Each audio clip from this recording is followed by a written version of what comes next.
Welcome to Sprinkle with Hope podcast and your host, Shane. Today, our guest is Anna Grace Taylor.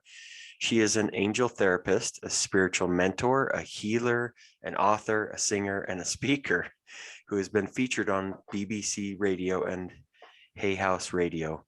She was born 11 weeks prematurely and with cerebral palsy. Anna took her first independent steps at the age of 6 and learned to walk twice more following major surgeries and long-term illnesses in her teens. She also has a best-selling book titled Messages of Grace, 111 Notes of Love and Guidance from Your Angels. Anna, thank you so much for joining us today. Really excited about this discussion with you. Oh, thank you so much for inviting me. So that was a mouthful for me. You're a lot of things, a therapist, a mentor, a healer. What thing would you say you gravitate more towards? A speaker, an author, a singer? What? I would say, at the heart of everything I do is communication. So I love all aspects of communication. I guess for me, above all else, I am an intuitive. That is the main part of what I do. But because of that, I'm always writing as well. And that's what my book is about. And my book is a combination of those things. So I kind of would narrow it down to those two things. Yeah. Awesome. So, it sounds like you've gone through many different struggles with your life. How would you say you try to keep a positive attitude, and what are some of the things that you do to maintain, a good positive outlook on things? I would say it always comes back to gratitude for me, but I don't mean gratitude without acknowledging the struggle. I mean, as well as.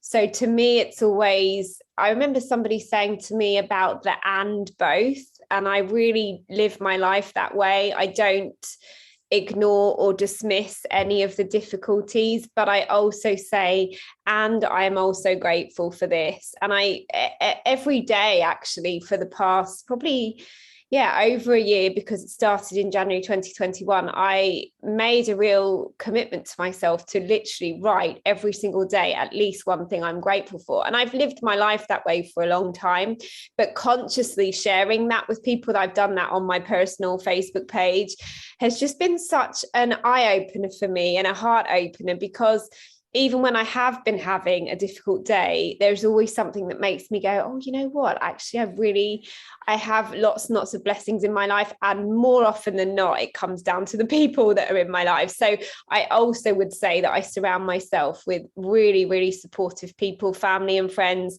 all over the world. I'm very lucky to have a lot of friends, particularly in America. A lot of my work is based there. So a lot of the conversations I'll have will be on Zoom or on my Facebook page or on my Instagram. And I find that even when we're talking about the difficult things, there's always a way of reframing that or understanding that there are lots of blessings. And I always kind of call it like divine compensation. It's not to say that I believe that we should say everything happens for a reason, because I actually think in some circumstances that can be quite offensive to people. Mm-hmm. But at the same time, I also have a really deep knowing that within the really difficult things, there are blessings if we do look for them. So, again, you don't have to be uncompassionate by saying everything happens for a reason. And I don't always know why things happen. And I think actually life is full of mystery, but that same mystery also gives us beautiful things too, doesn't it? It really does. And I love that you started leading that with gratitude. Jason and I talk about that a lot, that we can allow certain things to make us ungrateful if we choose that, but we can also choose the opposite, which is being grateful for everything. So I'm curious, Anna, what would be one thing that you would say you're grateful for today? Today, I'm really grateful for the sunshine, because in England, that does not always happen, and especially not in March. And it's been a really beautiful day today. It's probably the warmest day for about 6 months here. So I'm very excited about that. I actually really appreciate the sunshine and the warmth. My body loves it. I really like to be able to get out in it, and it just uplifts me emotionally as well. So I'm very grateful for that today. So hopefully we're not holding you back from the sunshine, that we're keeping you indoors right now. I actually went out in it this morning, so we're all good. Very good. Very good. So I came across you on your Facebook page. I love the things that you share. Talk to us about why you started that page and the benefits that you've seen from that.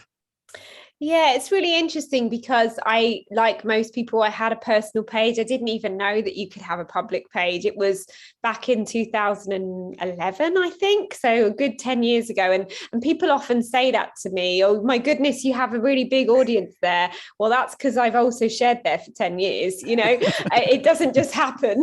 And yes, there were lots of times where my page really grew very quickly, but consistency and presence and being real and being authentic and sharing what my message is how it works. You can't expect people to follow you if you're never there. So I think for me, just going back to what I said at the beginning, is it's very natural for me to share. It doesn't feel difficult at all. I've always spoken to people. I've always talked to people. In fact, whenever I hold the camera up to my face or I'm talking to you, it just feels like I'm just having a conversation with my friend. I don't feel daunted by it at all. So I think that's why it works for me, because I don't feel like it's a pressurized thing. I never see it as a chore. Of course, it takes work too. There are some days where it's harder than others, but I started it because I wanted to share messages with people. I wanted to share inspiration. I wanted to be able to reach people that weren't in my area. And because of the disability that I have, it's really worked for me because I don't have to go outside of my home to do the work that I do. I don't have to travel really far. And I feel like my own angels kind of did me a favor with that, because even when the pandemic happened, nothing changed for me. I've always been in my home. So the kinds of conversations that we had, of course, it changed and actually it deepened for people. But it really has allowed me to have work and have a life where I don't see that as a limitation. So I really, my Facebook page and my Instagram and the rest of my social media has been a total blessing for me. I love what you said, where you said it doesn't feel like a chore to you to share this positivity. And I would absolutely agree and echo that, right? Like it's not a chore to be positive and uplifting and help people in dark times. And so, my next question is how do you have more compassion or better compassion towards others? Because I think compassion, and you mentioned it, is kind of at the heart of all of this, right? Like, because they may be going through a difficult time or circumstance or whatever. So how do you find more compassion on others? I believe that even though they're slightly different, compassion and empathy go hand in hand. And for me, it's always been really easy to put myself in another person's shoes. I don't necessarily know what it's like for you to live your life, but if you were sharing your story, I could really feel it and I can really imagine it. And so therefore, me having empathy and connecting with what that must be like allows me to go, wow, actually, I really have compassion for you being in the place that you're in. And I don't believe that we have to have all the same pain to be able to do that, because my struggles aren't like yours. But because I have been through a lot, I also understand what it's like when we're really struggling and suffering. And to me, coming back to being grateful for things, that has to be one of my biggest blessings, is to be able to say, I see you, I feel you, I hear you, and I may not understand everything that you're going through, but when people do listen to my messages or watch my videos or listen to anything I'm saying, it's because they do know that there's a part of me that really acknowledges their journey. Yeah, that's really cool. I love that. I love that you have never allowed anything that you've gone through to hold you back from going after what you want. You're going after, really what you want in life. So is there anything that you're working on now that you're excited about in the near future? I really love poetry. So I'm actually putting a lot of my poems together. I have to tell you, having done some research, I think I probably have quite a few more to write, as far as enough for a book, but I have several. So that is definitely a longer term goal. I also am actually going to start my own podcast. So Cool. I also have that, something more in the short term that I'm going to be working towards. And hey, it's just another way that I get to have conversations with people, isn't it? So again, it's an extension of what I already do. And I feel very fortunate to just feel like I'm adding to kind of branches to the tree, really. Yeah. Love That's it. awesome. The podcast is fun. So when you start it, hit us up and we'll be guests on your show. Definitely. Yeah. I was going to say I would love, and also I love the fact you've had I was looking at your podcast and hearing some of the episodes. You've done so many as well, haven't you? We really have a lot of fun. Our purpose really is to share more hope and love and light to the world. We feel that more people should be that way. But if it changes one person's life, for us, it's so worth that. So Absolutely. we're not going to stop. No, and the thing is that's what I would say is that, people still message me and say, oh, you know what, that post really changed everything for me, or I really needed to hear that message, or I really am so grateful for that session that we had. And sometimes it can be from years before, and so we really never know the impact that we have. And sometimes it's really important to get out of our own way about that, because sometimes when we think perhaps somebody hasn't really heard us, or they don't feel grateful at the time, they're the people that later on are most changed by what we're sharing, right? Yeah, it's true. I love what you're saying, and you brought up that you really like doing poems. Do you have one that you would like to share with us that you have easily accessible? Or actually, yeah, in and if my you don't, book, that's totally fine. Funnily enough, in my book there is a poem, because I so wanted to share one that I decided that I was going to share it in my book. So I don't know how much time we have, so please tell me to stop. You're good. Yeah, go ahead. But this is a poem I actually wrote when I was going through a big transformation in my own life. And sometimes I find that when we're in a really deep and sometimes quite challenging place, it's also when awakening happens, right? It's when those insights happen. And when we go, oh my gosh, I know something's changing for me. So this is what it's about. And it's called Come to the Edge. Come to the edge, she said, the edge of the end, the edge of a new beginning, the edge of nothing and everything, the edge of hopelessness and despair, where all is battered and broken to be rebuilt, all is emptied to become full. Come to the edge, she said, the edge of goodbye, the edge of the great hello, the edge of utterly lost and found, the edge of absolutely null and void, the whole where all is whole and perfectly imperfect, all is forgotten to be remembered. Come to the edge, she said, the edge of darkness, the edge of the brightest light, the edge of beauty and disaster, the edge of chaos and silence, where no words are enough and anything is possible. All is breathless to be reborn. That was beautiful. Yeah, that we put you on the spot. I'm not going to put you on the spot and say sing for us. I was going to say maybe not today, but one day I will.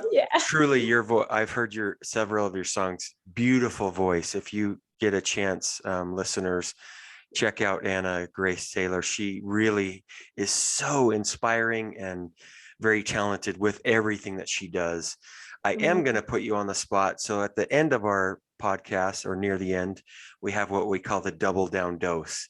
So I have a question, then Jason has a question. And if you haven't caught on by now, hope is really important to us.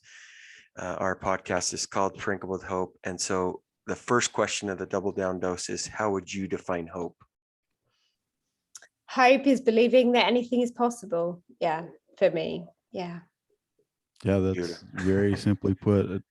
It's interesting that we ask these two questions and get a myriad of responses. So it's cool to see different people's insight and just. That's my instant response. I probably could give you a more complex.